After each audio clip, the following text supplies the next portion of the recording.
1 year ago, the Flyers Cup tournament had to be postponed due to COVID-19, but there is a light at the end of the tunnel, and that light has shone bright enough to allow us to have the 2021 Flyers Cup go ahead. I am Dylan Coyle, joined alongside Flyers Cup President Eric Ty. Eric, how are you today? I'm well. How are you doing? I'm doing well. I'm excited to get this going. I know that we've got a lot of teams that are really looking forward to seeing if and where they place in the bracket, and I know that we have that inside information, and we will be providing it on this show. You do have the inside information. It's good to be back. I'm glad we're here. A couple months ago, I didn't know if we'd even be in this position, but here we are, a week away. Let's get it going. Yeah, let's get it going. We're excited to have it get going, so let's just jump into it. What is new for 2021? Because there have been substantial changes. Correct. This year, there is the Central Penn League has opted not to play in the Flyers Cup, or not to have a league, so that makes all their teams ineligible for the Flyers Cup. The New Jersey division, those teams as well opted not to play a league, so those teams aren't eligible for the Flyers Cup, which sort of did away with the whole Jersey-Delaware bracket. So what we did, because the Delaware teams did play, we did make all the Delaware teams eligible to be considered for the AAA bracket of the PA Flyers Cup. So the Delaware teams, what teams have been added to AAA? The teams that are eligible to be selected for the tournament are Salesianum, DMA Tatnall, and St. Mark/Tower Hill.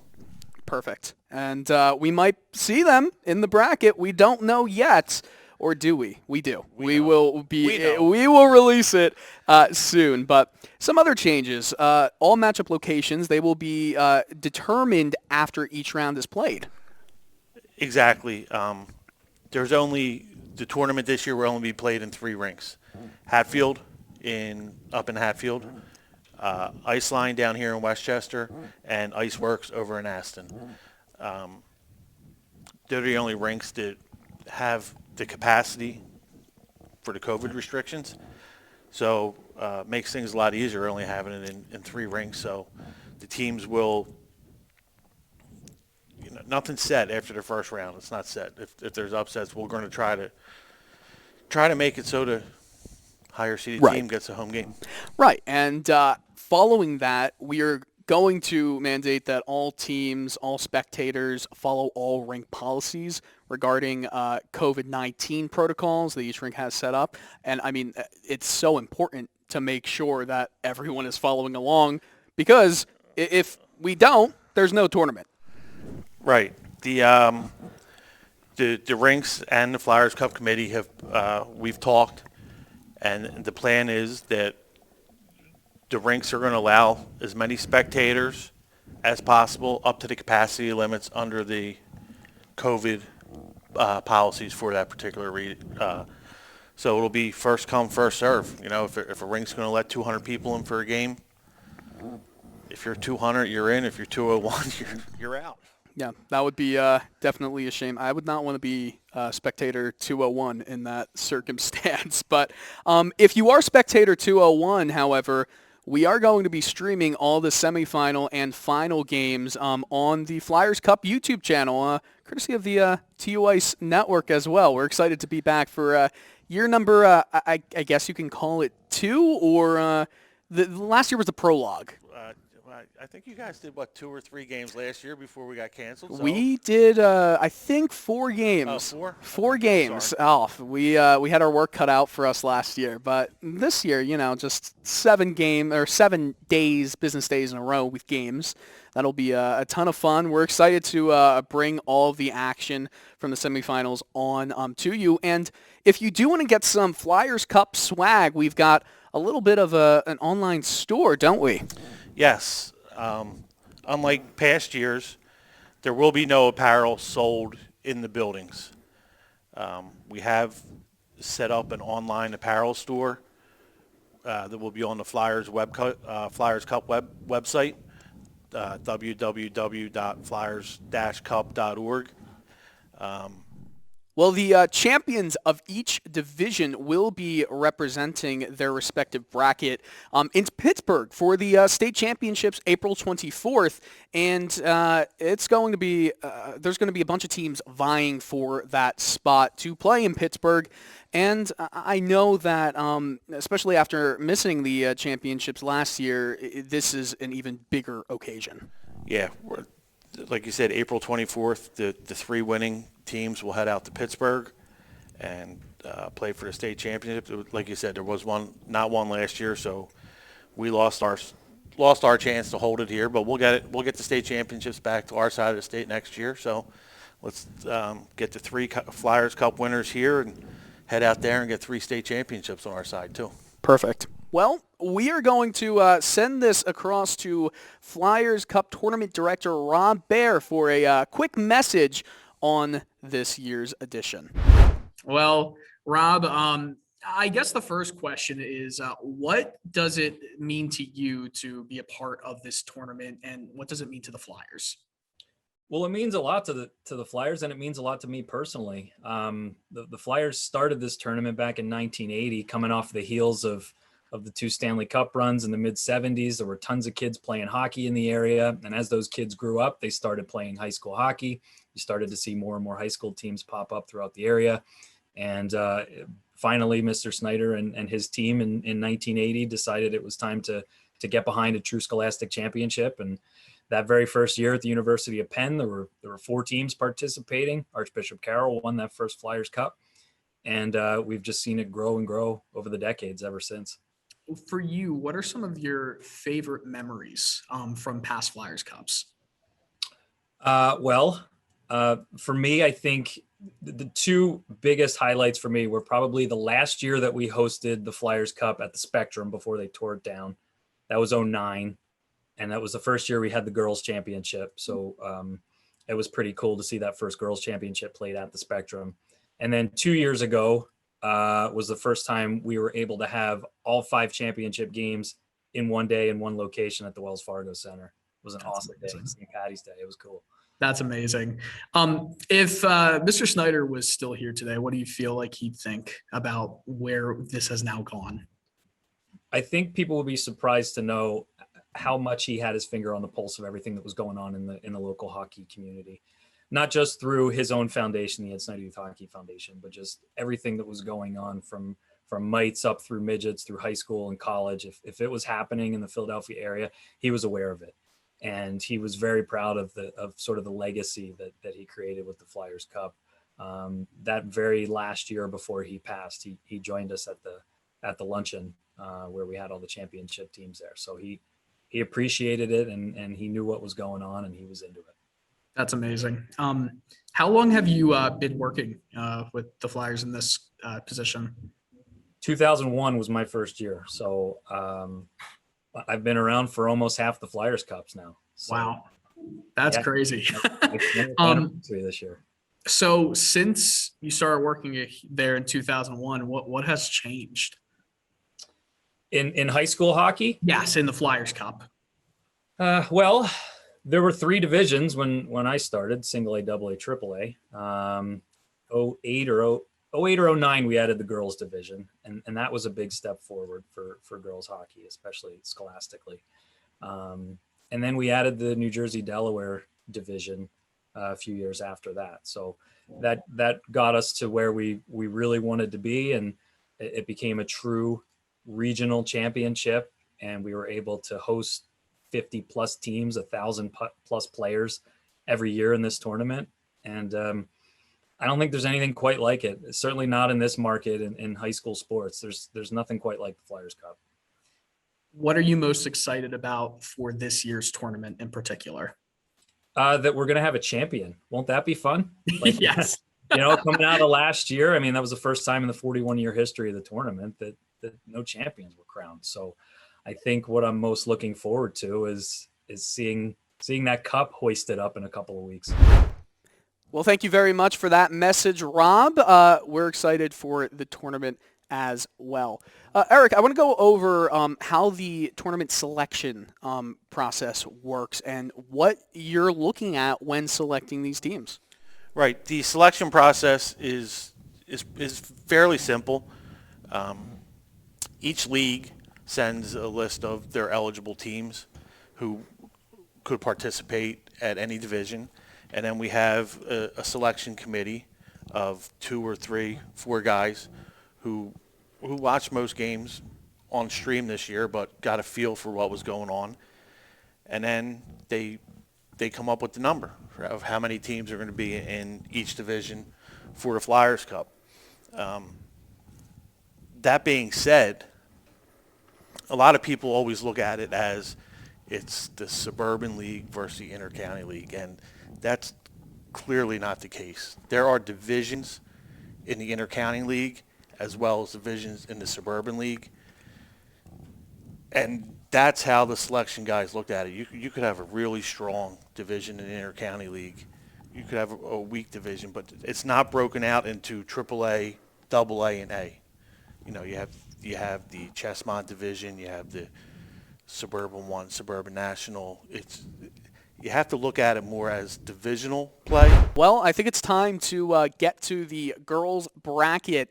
And Eric, how many teams are in the girls bracket? This year, there will be 6 girls varsity teams in the Flyers Cup. Okay. I think it's time to get ready to announce the teams. The number 1 seed, Downingtown West, from the National Division in the Intercounty League. Number 2 is Bucksmont Catholic from the National Division of the ICSHL. The number 3 seed, Westchester Henderson, from the American Division in the Intercounty League. The 4 seed will be Avongrove from the American Division of the ICSHL. The 5 seed, Westchester Ruston, also from the American Division in the ICSHL. And finally, at number 6, Westchester East in the American Division of the ICSHL. And here is a look at the full girls' seedings. And now we'd like to welcome in head coach of the number 1 seed, Downingtown West, Dave Schultz. First year coach, number 1 seed in the Flyers Cup. How's it feel? It actually feels great. Yeah, it's one of the goals for the club, right, to make the league playoffs, and then obviously, you know, Flyers Cup is a very big deal. So it's been great. Okay, tell us what the fans can expect when Downingtown West girls team's playing in hockey. You're going to see a lot of smart hockey players out there, a lot of girls that know what they're doing. It's going to be exciting. Never count us out. We don't always start off strong, but we're going to end very strong.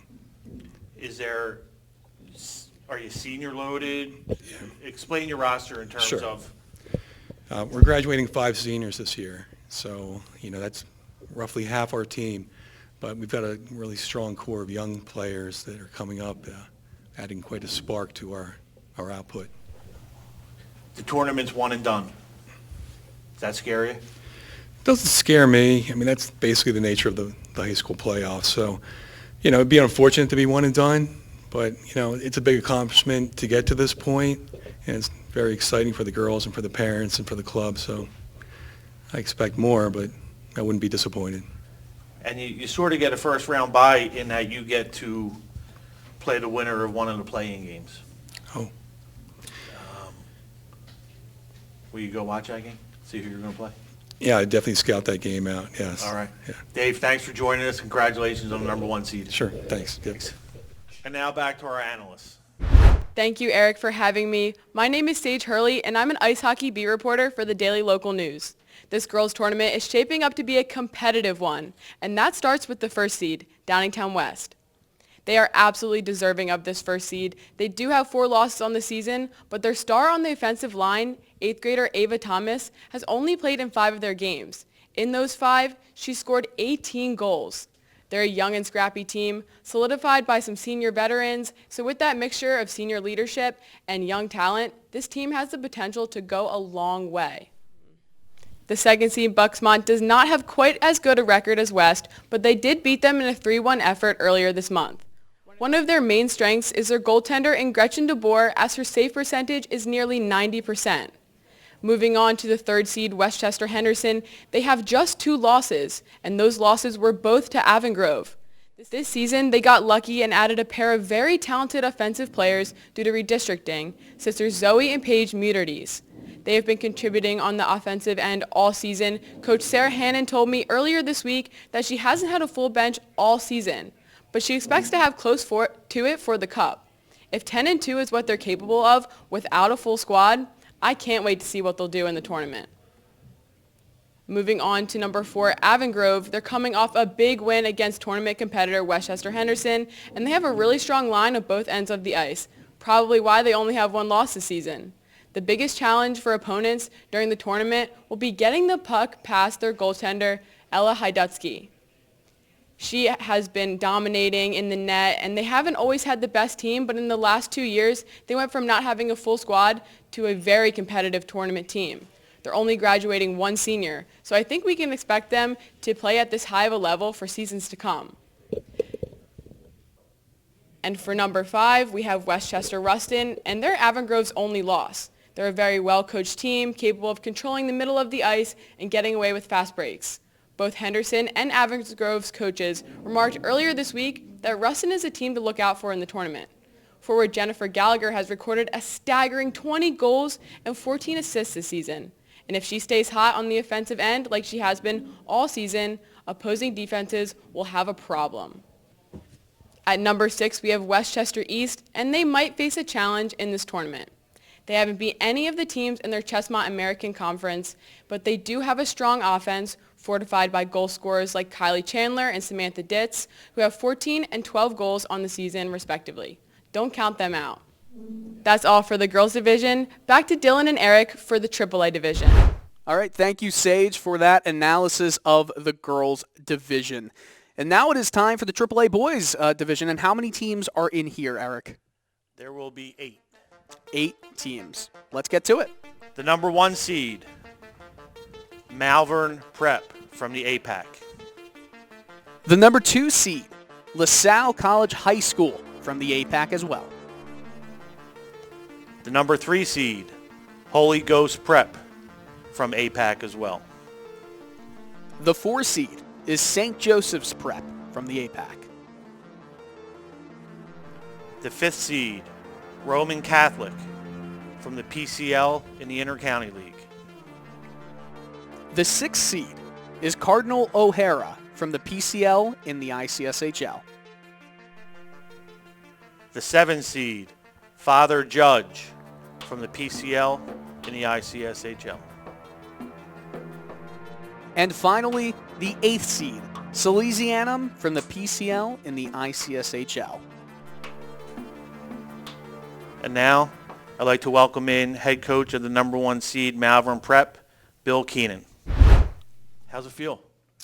Feels good. We put a lot of work in this season, and, this was one of our goals, and it's good to achieve it. Tell us about Malvern. We got a good core group of seniors, really drive our leadership. We're deep. We have, a lot of returning guys, but we also have freshmen filling some gaps. So it's nice when you can go out there every day and compete with 4 lines. Your first year, second year? Yeah, it's my second year. Second year, but you've been with the program for a while. Yeah, I've been with Malvern for 8-9 years. I started at middle school, went to JV, and now coaching varsity. Awesome. Tell us about the APAC division. Yeah, it's very competitive. All 4 teams are, you don't know what you're going to get every night. You got to show up. It's strong. I mean, you saw a little bit about LaSalle this year. They started off a little slow, but they've come on strong here towards the end. And, we're just lucky to compete through the season and then come out on top. You had 3 really good games with Holy Ghost, none of which ended in regulation, correct? That's correct. Is that scary? A little bit. We knew, going in, Holy Ghost and LaSalle would probably be good competitors given they were there last year. And, going into the first shootout with Ghost, it was very intense. And to get it a second time, kind of expected it, but then the third time having to go into overtime, it was we were a little short, but it was nice to come out with a win. What do you know about the PCL teams that make up the rest of the bracket? Yeah, I've looked at a couple of their games and schedules, and our motto is anybody can come out any day and compete. So even though they're in a different division, different I guess sort of league here, it's we still got to pay attention. The tournament's one and done. Does that scare you? A little bit, yeah. I mean, it's one of those things that, you got to show up, and you're always worried if the guys are going to compete. And so going in, we're just our mindset is to focus, at the task at hand and hopefully move forward. And you get a little bit of a break in the APAC playoffs, right? You get a bye through the first round, so you're only going to have to play one game. Yes, that's correct. We'll play on Wednesday. And then right to the Flyers Cup against Salesianum. Know anything about Salesianum? We were supposed to play them in the regular season there, and the game got canceled. But I know, from my days of playing, they compete. So that's what we'll prepare for. All right, Bill. Thanks for joining us. Best of luck to you. Thank you. Thanks for having me. And now to JJ and Rick. Thank you so much, Eric. J.J. Michalski from Philadelphia Sports Digest, joined by Rick Wolfel of HockeyHappenings.com, and we'll take you through the AAA division of the Flyers Cup. Rick, what's going on with the APAC division, who took the number 1 through 4 seeds of this tournament? Well, we'll start out, JJ. Malvern Prep, the number 1 seed. They won the regular season championship. And really in a division that's got an awful lot of balance among the 4 teams, Malvern Prep really stood out. They went 11-1 overall. They lost just 1 conference game. And the key to this team is a lot of balance. They can run 4 lines out without losing much in the way of effectiveness. They also got outstanding playing goal. Anthony Purdy is as good a goaltender as there is in the area, and that certainly has helped them out. They're a fast team. They move the puck extraordinarily well. They've won 8 Flyers Cup championships.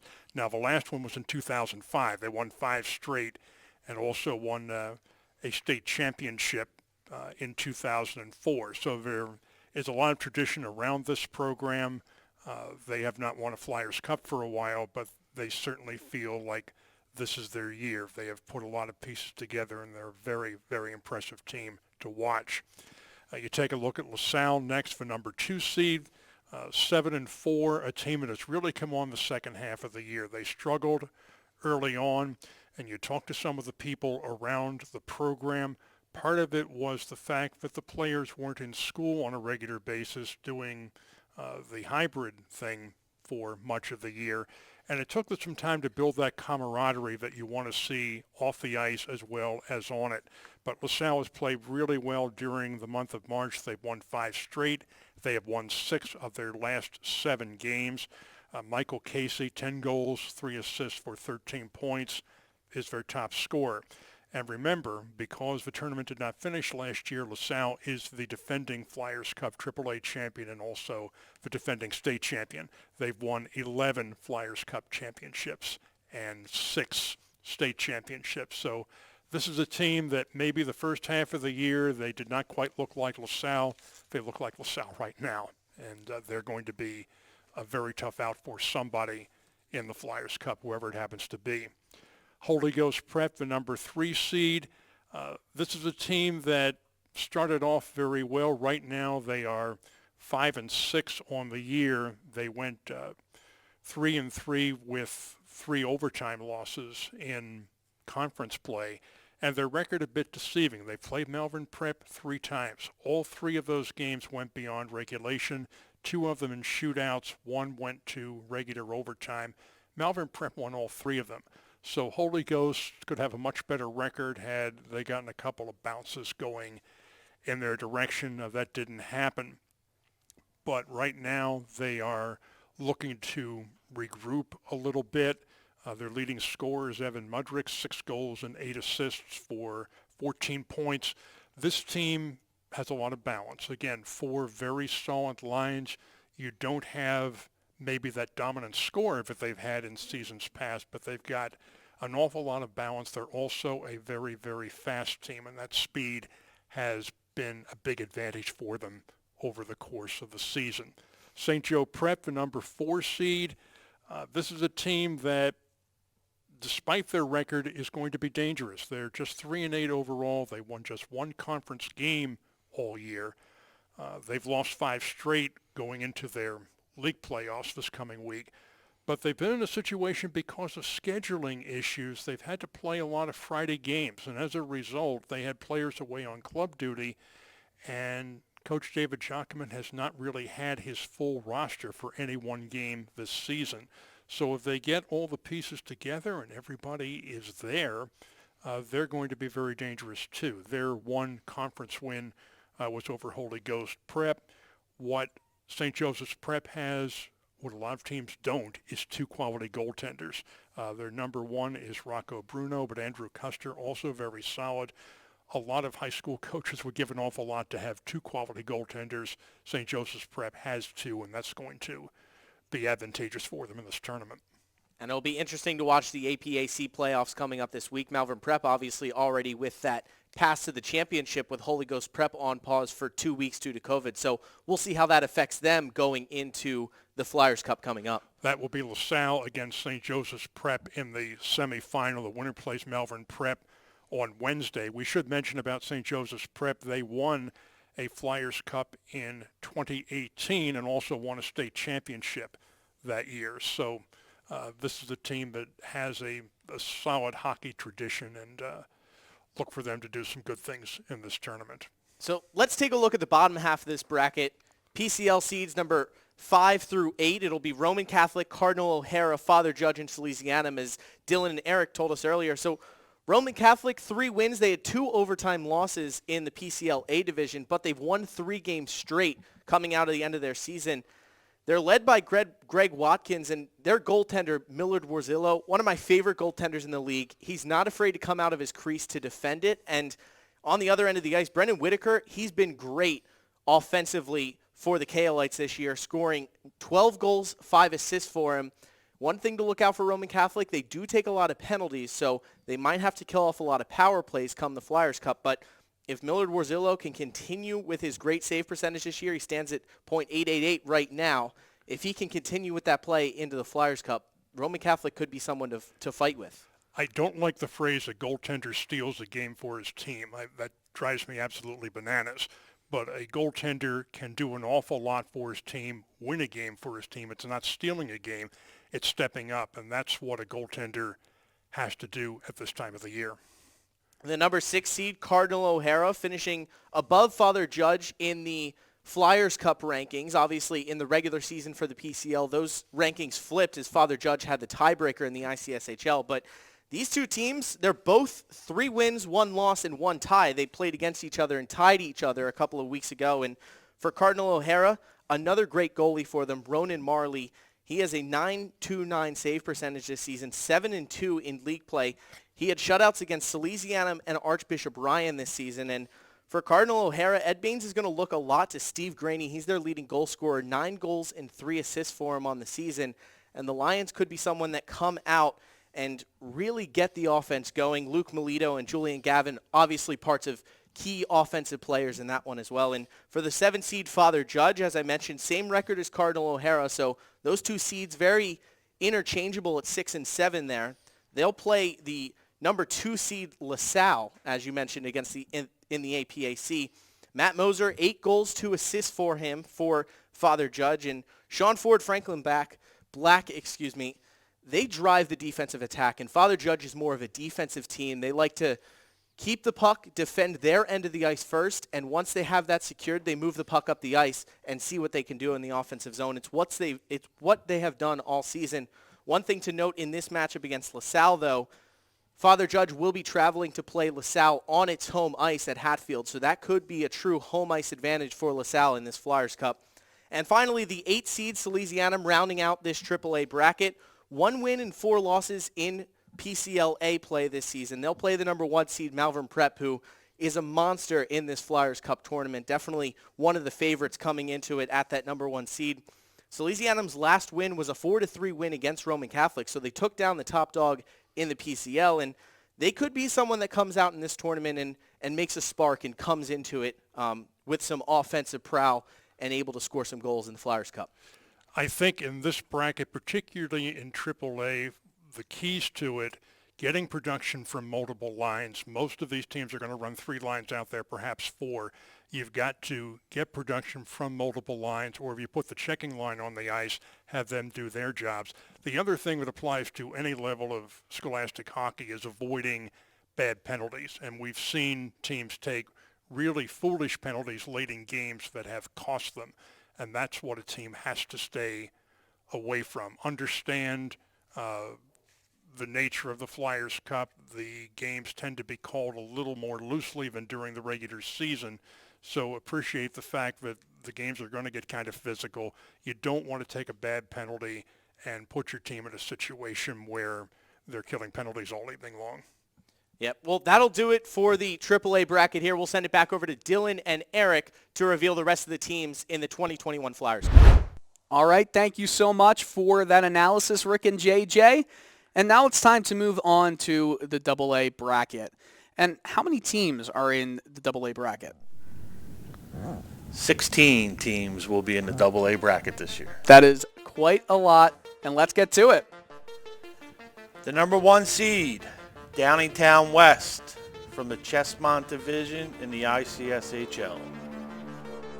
The number 2 seed, Pennsbury, from the National Division of the SHSHL. The number 3 seed, Haverford High, from the Central League in the ICSHL. The number 4 seed is Springford, from the Pioneer Division of the ICSHL. The number 5 seed, Council Rock South, from the National Division in the SHSHL. The number 6 seed is Central Bucks South, from the Continental Division of the SHSHL. The 7 seed, Central Bucks East, from the Continental Division of the SHSHL. The 8th seed, Perkiomen Valley, from the Pioneer Division of the ICSHL.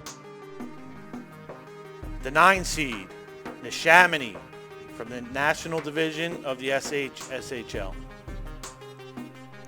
The 10 seed, Penn Ridge, from the Continental Division of the SHSHL.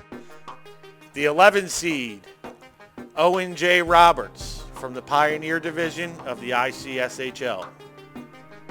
The 12 seed, Avongrove, from the Chestmont Division of the ICSHL. The 13 seed, Downingtown East, from the Chestmont Division of the ICSHL. The 14th seed is North Penn, from the Continental Division of the SHSHL.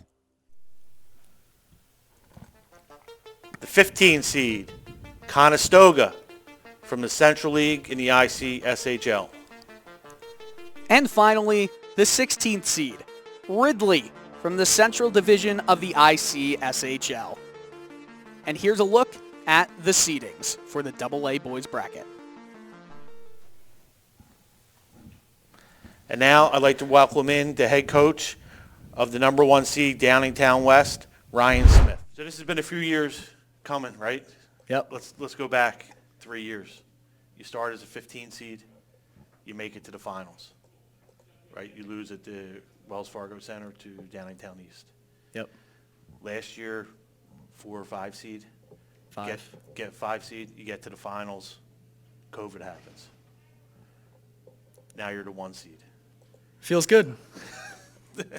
You know, it's just a testament to everybody in the organization to do a good job and, you know, have the success that we've had. So we're just going to keep plugging away and hopefully be able to bring it home this year. So going back to that team that was the 15 seed, do you still have the same core players, or have you rolled over players? And No, most of that team's gone. There's only about 3 guys left from that squad. So we're pretty junior heavy at the moment. We have 3 seniors this year that play a lot of minutes. But outside of that, we have, I think, 11 juniors. So this squad is hopefully here for a couple years yet. So what you're telling me then is you're going to be here next year as the 1 seed too? That's the hope. That's that's always the goal, okay. right? Hey, more power to you. I think you play in the toughest division in high school hockey, in the Chestmont division. You have 2 losses this year, correct? Both to Westchester East. Correct. How good is that division?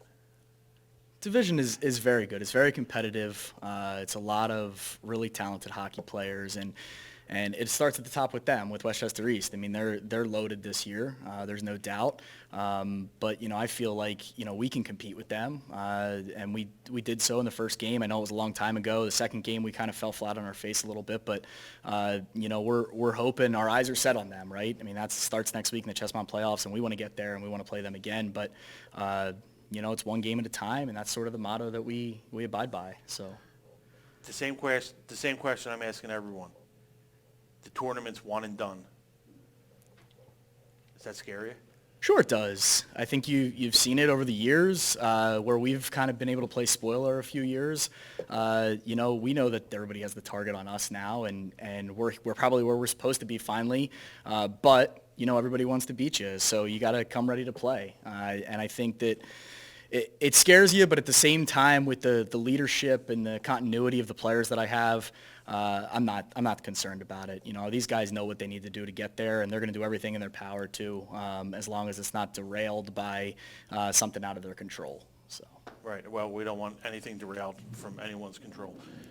What can everyone expect when they see Downingtown West play? Look, they're going to see, a group of guys that plays hard every night and really buys into playing for each other. And I think that, it's not always the most talented team that wins. In most cases, it's the teams that buy in and want to play for one another. And that's what we do. And that's what we've done continuously for the last, few years. And that's why we find ourselves back in this spot again, and hopefully this year to bring it home. Downingtown West girls were number 1 seed, too. They were. That's a heck of a year for that whole program, huh? Yeah, listen, it starts at the top with Craig Moylan. I've been saying this. I say this to pretty much everybody that I talk to. He's the president of the organization, and I think he's done an absolutely fantastic job to build this program. When I started here 9 years ago, we had 12 guys on a varsity team and 4 guys that were playing inter-squad JV up until last year. The other year before, we had a couple JV teams. So it's tremendous how well it's grown over the years. Ryan, thanks for joining us. Best of luck to you. Thank you. Thanks for having us. And now back to our analysts. Thank you, Eric. All 3 analysts taking the table for the first time today. Sage Hurley, Rick Wolfel, JJ Michalski back here. And let's take you through this AA division. Sage, what do you got on the number 1 seed? This is the first time Downingtown West has ever claimed the top seed in the Flyers Cup. This is an extremely talented team led by forward Zach Spiro. He's the playmaker of the team with 7 goals and 12 assists on the season. But the challenge for opponents against this team will be getting the puck past senior goaltender Aiden McHutchinson. He's made an impressive 93% of saves in his senior campaign. But at number 2, we have Pennsbury. Rick, tell us about their team. Thanks, Sage. Pennsbury playing a very up-tempo style. They've had a very impressive season. They are the regular season champions in the Suburban High School Hockey League AA division, and they've got a lot of balanced scoring. 8 players with more than 10 points through their 12-game season. They've got 3 players with 21 or more. They play a very up-tempo style, a lot of run and gun. That's a style that has worked for them in the past. The question is what kind of goaltending and defensive play they will get, because they're likely to give up a lot of goals as well as score a lot of goals. Pennsbury has a Flyers Cup championship on their resume from back in 1985. Number 3 seed coming in at Haverford, 9-0 in their undefeated conference season. They'll play North Penn. They gave up just 2 goals the entire campaign in 2021, and they won 5 games by 10 goals or more. So Haverford definitely a team that'll fight in this Flyers Cup at the number 3 seed. They did lose to the number 1 ranked Downingtown West back on February 8th. That was their only overall loss on 2021. Jagger McClellan, 13 goals, 20 assists, 33 overall points for him on the season. He's going to be a top goal scorer in this Flyers Cup coming up. Coming at the number 4 seed, we have Springford. They'll play Downingtown East in this Flyers Cup tournament, coming in at 6-1-1 with the 1 tie on their record as well. Saxon Vargo, 16 goals, 9 assists, 25 points for him on the season. But the backbone of this team, Tyler Tomoyan, on the season, 5-1 with a .933 save percentage. He's going to be one of the top goalies that we see at any level of this Flyers Cup tournament here in 2021. Taking a look at the number 5 seed, Council Rock South, a team that traditionally starts the season slow, and that was the case this year. They're 7-3 with 2 overtime losses, so a 7-5 overall mark, but they've won 4 of their last 5 games since the 3rd of March, including their last 3. They're a team that plays old school hockey. They play a grinded out style. It isn't necessarily flashy to watch, but it's very, very effective. And traditionally, they play their best hockey late in the season.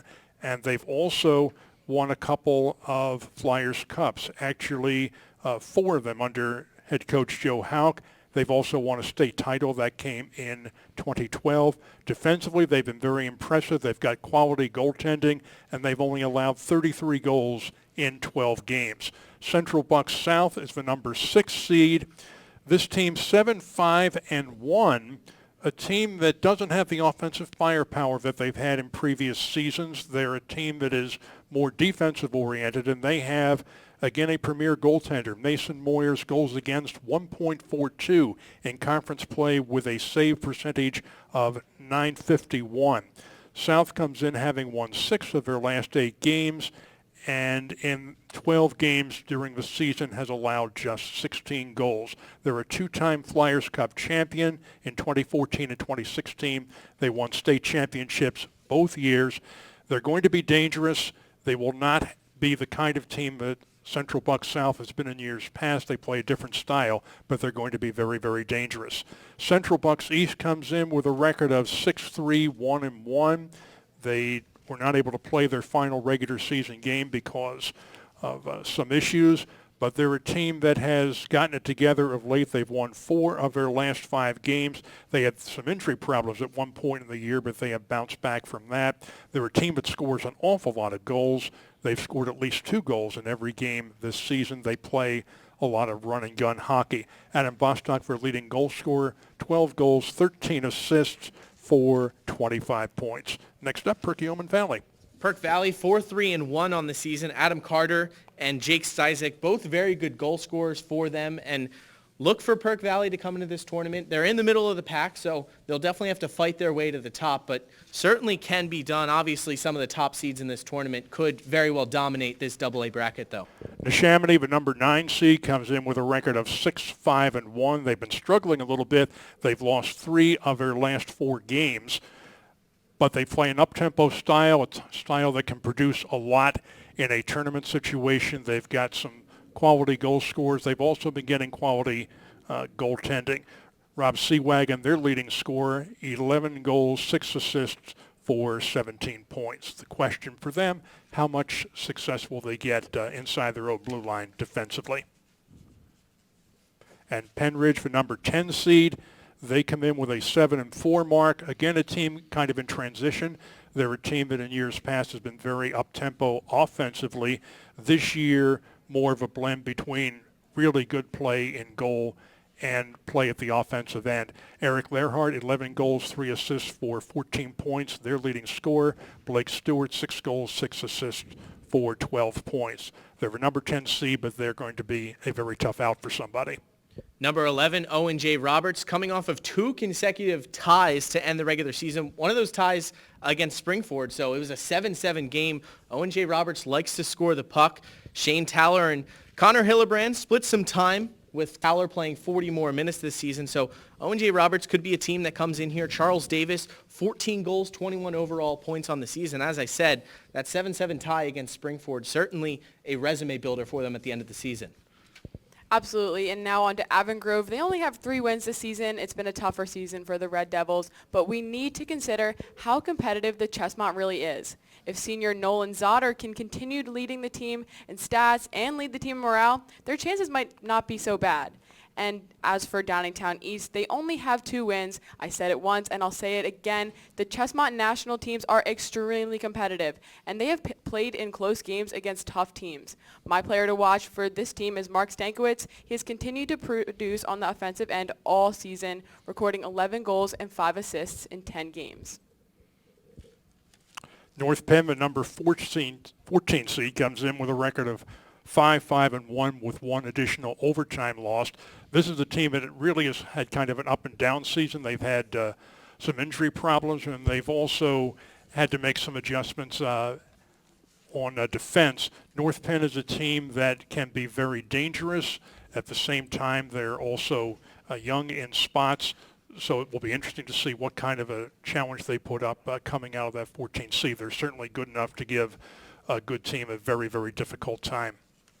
And the 15-16 seeds, Conestoga coming into this one 6-3 on the season, but no goal scorers with more than 10 goals on the year. They like to spread the puck out and make sure a lot of their goal scorers do get a time to touch the puck on the ice. And obviously number 16, Ridley, drawing that number 1 seed, Downingtown West. They have their work cut out for them coming into this one. So we'll see what happens to them heading into the Flyers Cup. But for now, let's toss it back to Dylan and Eric, who will take us through the single A bracket of the 2021 Flyers Cup. Thank you to our panel of analysts, and now it's time for the single A boys division. Now, how many teams are in this bracket, Eric? This year, there will be 10 teams in the single A bracket. 10 teams. Again, let's get to it. The number 1 seed, Westchester East, from the Chestmont Division of the ICSHL. The number 2 seed, Strathaven, from the Central Division of the ICSHL.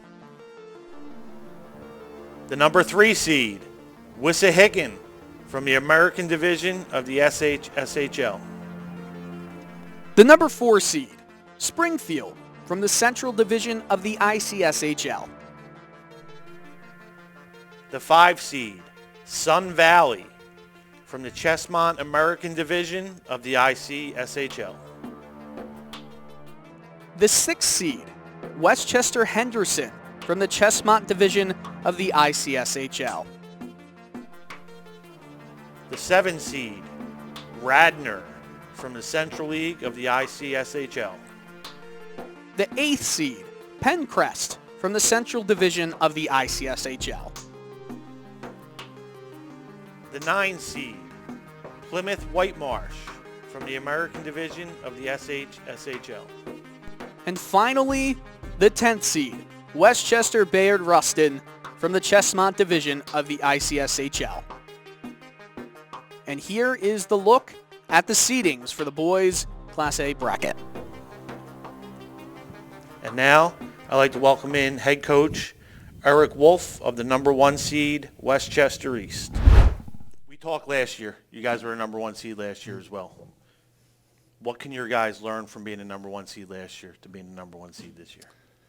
Well, I mean, there's a little bit of a different scenario here. Is we've had a lot of turnover, and when I say turnover, I'm not saying a bunch of freshmen in. We do have a bunch of freshmen, but we've had a lot of second-year guys at the school in terms of their 10th graders that are now part of our team. So they didn't get that experience last year. They were in the stands watching it. Is that scary? No, I love it because they were in the stands and now they're on our bench. Okay. And that's that fire that the Flyers Cup brings got those guys say, you know what, I like club hockey a lot, but I want to do this too.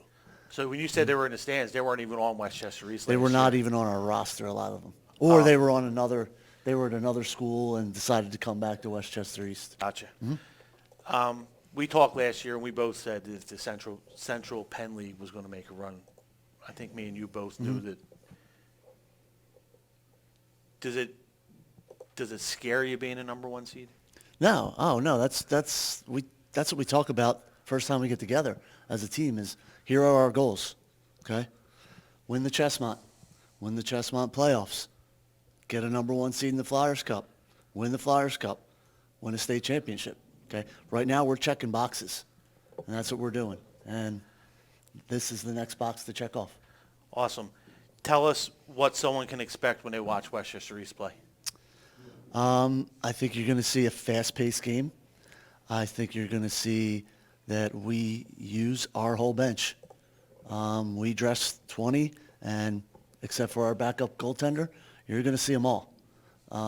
And for me, and I'm pretty sure you ask any coach, that is a tremendous luxury at the high school level. Oh, to be able to trot out, 18 skaters that you're fine with whoever they're going against. You're fine whatever situation. That's just for me, I've been coaching at the high school level 25 years, and I don't ever remember having depth like this and being able to say, okay, first group, fourth group, never mind, second group, all right, third group. That doesn't usually enter your vocabulary as a high school coach. Right.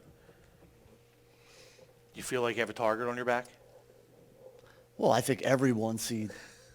If you don't think you go out there, it's not, we have that East going across our chest. I've told our guys that's gone. It's just a bullseye. That's all that is. Every time we go out there, it's a bullseye. And we play the Chestmont playoffs this week. It's a bullseye. I mean, we know that. And if you don't embrace that, there's a good chance you're not going to be there at the end, because you've got to play like you've got that bullseye every time out. If you go out there thinking at any time, okay, that these guys are no problem, there's a good chance you'll be the one in the stands watching them play. And last question. Does it make you nervous knowing that the tournament's one and done, one bad night, and your season's over? Well, no, because it's always been that way. It's single elimination. This time of year, you have an off night, that can be it. There are way bigger things in this world right now that scare me than a single game elimination tournament. Scare a lot of us. The obvious is we could be taken out of a tournament and not because of the other team. That's scary. That's scary. That's where we're all fighting against as coaches, is we aren't just going against our opponent. We're going against everything else that's going on outside the rink right now. And that's intimidating. Yeah. All right. Thanks for joining us. Best of luck to you. Thanks, man. All right. And Appreciate now back it. to our analysis. Thanks so much, Eric, Sage Hurley, Rick Wolfel, JJ Michalski joining the show for one final time today. Guys, let's take a look at this single A division. As for the first seed, Westchester East is the obvious team to beat. They have a perfect 10-0 regular season record after a blowout win against Avongrove on their senior night. And how about this? They are the first team to go undefeated in the Chestmont regular season in over a decade. They're dominant on both ends of the ice. Sophomore defender Henry Thornton might be one of the best in the Chestmont, so keep an eye out for him. Number 2 seed Strathaven, 9-0 undefeated in play this season. They play the winner of Radnor versus Westchester Ruston, so they'll see the play-in winner in that game. They gave up just 4 goals the whole season in conference play. Walter Kloss, Josh Peabody, Kristen Thack, Jake Doherty all had 10-plus goals this season for Strathaven. Certainly an offensive attack to look out for. Wissahickon, the number 3 seed, comes in with an 11-1 record. They have won 7 straight playing in the American Division of the Suburban High School Hockey League. They're averaging 8.5 goals per game. That's a bit misleading. That division tends to have an awful lot of scoring. Brian Gary, one of the premier offensive players in the area, 42 goals, 29 assists for 71 points in just 12 games. They're a team that's very up-tempo offensively. The question is, how vulnerable will they be defensively? What kind of play will they get in goal? Number 4 seed Springfield, they'll play Sun Valley in this Flyers Cup tournament. They had a rough week back on March 4th through the 8th, but they won their last 2 games of the regular season. Zach Crane, 12 goals, 17 assists for team-leading 29 points. Tyler Phillipsian and Luca DiMarcantonio, they shared time between the pipes this season for Springfield, so we could see a lot of versatility coming from that team. So right below them, we have Sun Valley. They've had an impressive season. They went 8-3. They're strong on both ends of the ice, and they have several very versatile defenders, but they will be the lone representative for the Chestmont American in the tournament this year. And as for the 6th seed, we have Westchester Henderson. Their record is 3-5-2-0, and like I said about Downingtown East, don't let those 3 wins fool you. Chestmont national teams are very talented, and Henderson has hung in there with the likes of Downingtown West, and they did beat Ruston, so don't count them out. Coming in at the 7th seed, we have Radnor. They play They have a play-in game against Westchester Ruston in this Flyers Cup. Final 3 games of the season canceled for Radnor, so the last time that team played was back on March 19th.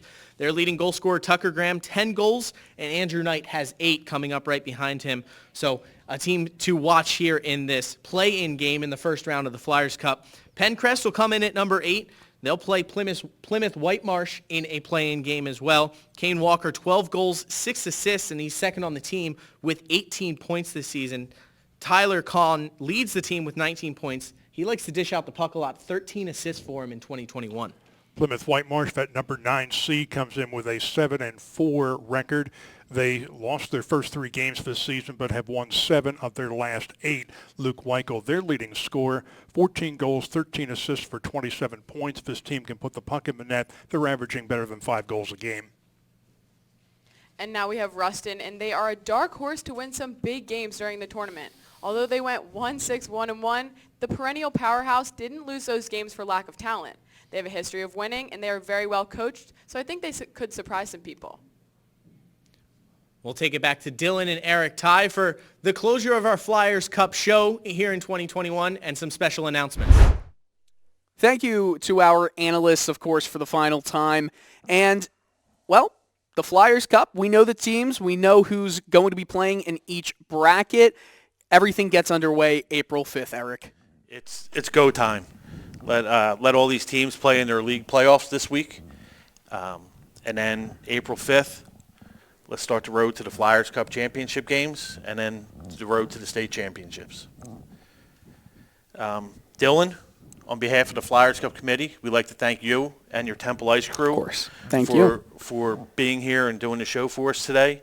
And we'd like to thank our analysts, Sage Hurley, JJ Myhowski, and Rick Wolfel for their time.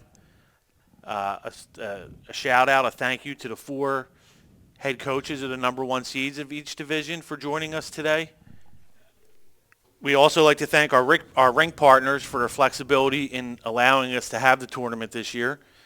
And lastly, probably the biggest thank you goes to the Philadelphia Flyers, Rob Baer, for constantly backing the tournament and letting us put a Flyers Cup champion on the ice.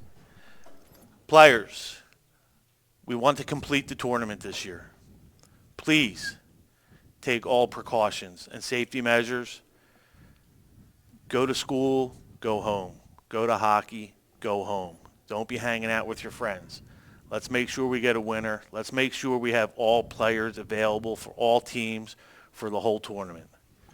We're asking, we're begging, please take care of yourselves. All right. Well, that about does it for all of the COVID-19 protocols. Just be safe, please.